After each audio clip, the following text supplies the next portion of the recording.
کہ جب اس چادر میں اکیلا رسول تھا تو چادر اتنی تھی، جب اسی چادر میں سرکار حسن آئے تو چادر پھیلتی چلی گئی، جب اسی چادر میں نواب کربلا آئے تو چادر مزید پھیلتی چلی گئی، جب اسی چادر میں حیدر کرار آئے تو چادر اور پھیلتی چلی گئی، لیکن جب اسی چادر میں طیبہ طاہرہ بی بی آ گئی تو چادر اور پھیلتی گئی۔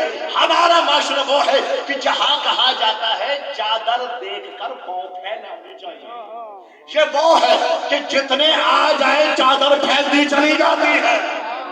لیکن روایت میں جملہ ہے کہ سرکار نے دیواروں کا اشارہ کیا، دیواریں پیچھے ہٹنا شروع ہوئی، جہاں چند افراد آ سکتے تھے وہاں ہزاروں افراد آ گئے،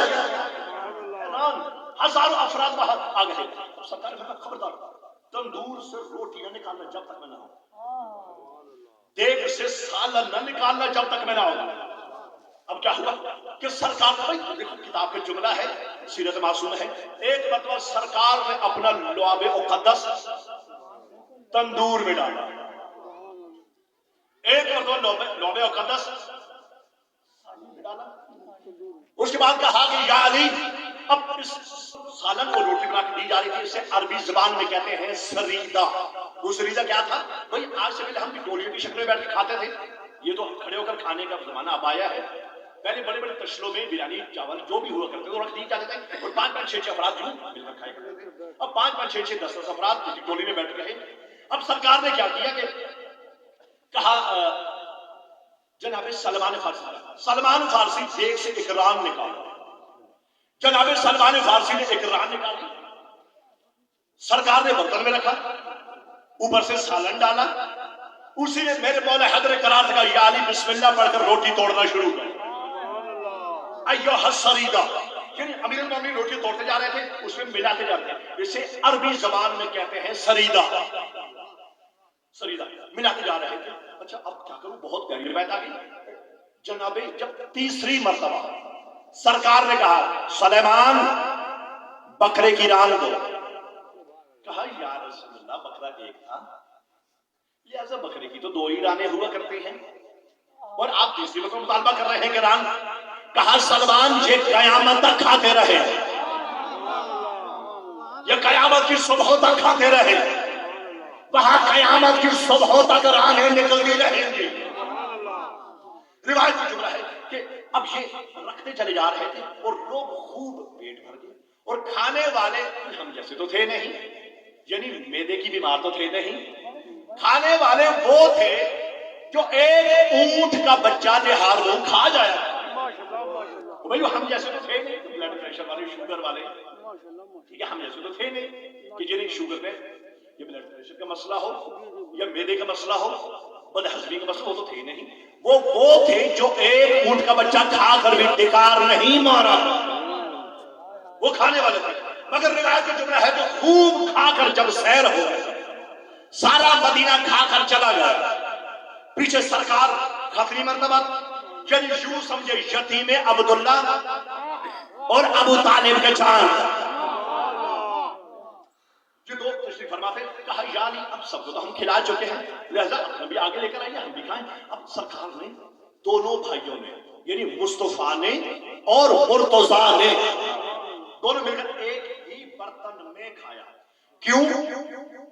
ان جیسا اور کوئی ہے نہیں، جیسے ہی کھا چکے۔ کھانے کے بعد اب روایت کا جملہ بہت ہے کہ سرکار نے فرمایا ذرا دیگ کے اوپر سے پردہ تو ہٹاؤ۔ اب جیسے ہی دیگ کے اوپر سے پردہ ہٹایا گیا تو جیسا سالن تھا ویسے کا ویسا ہی تھا۔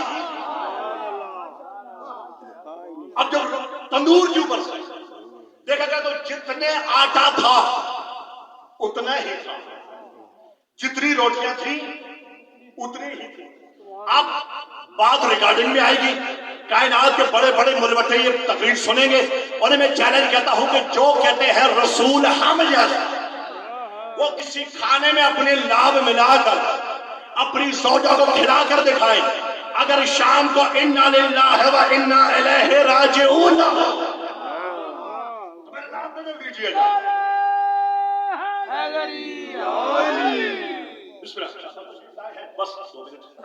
تو ہم وہ ہیں کہ جن کا لعاب ابریز اگر کسی چیز میں مل جائے تو ہمارا جھوٹا کھانا کھانا کوئی گوارا نہیں کرتا، لیکن سرکار کا لعاب ابریز اگر کسی چیز میں مل جائے تو کھارا پانی میٹھا ہو جائے، کیونکہ یہ اس کا نواسا ہے کہ جو جس خاک پہ قدم رکھ دے اسے خاک شفا بنا دے۔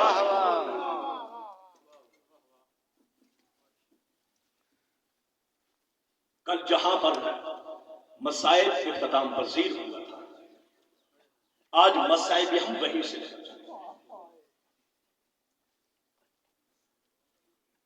روایت کا جملہ ہے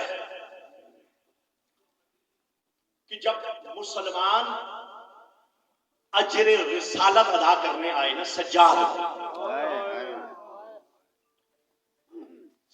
کی مظلومیت کا اندازہ لگائیے کہ جس کی امامت کا پہلا دن ہے،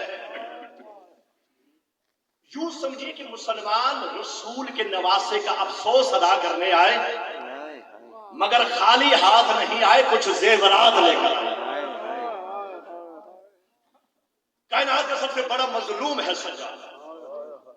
ہمارے علاقوں میں غریب سے غریب اگر کوئی مر جائے اسے غسل دیا جاتا ہے، اس کا جنازہ اٹھایا جاتا ہے۔ میں دیکھتا ہوں کہ اس گاؤں میں بہت بڑی تعداد ہوتی ہے مومنین، کیونکہ سارا گاؤں جو شیعوں کا ہے، سادات کا ہے، شیعوں کا ہے، تو یہاں بہت بڑی کم سے کم 10 سے 15 صفحے عام بن جاتے ہیں۔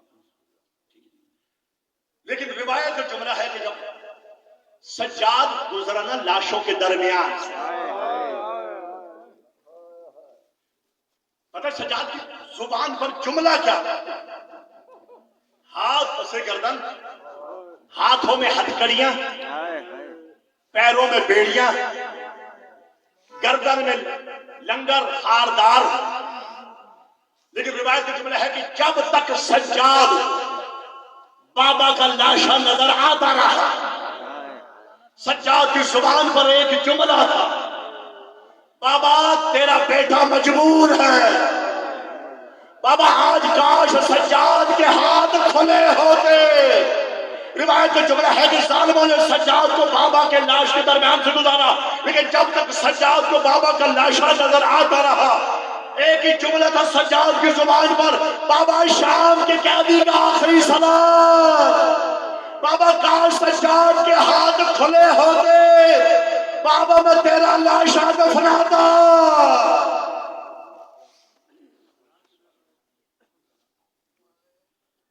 اب آپ کے سامنے سید الذاکرین، شمس الذاکرین، فخر الذاکرین، بحر المصائب، سید ذریت عمران شرادی صاحب خطاب فرمائیں گے۔ ان کی خطاب سے پہلے ایک رباعی آپ کی سماعتوں کی نظر کرتا ہوں۔ رباعی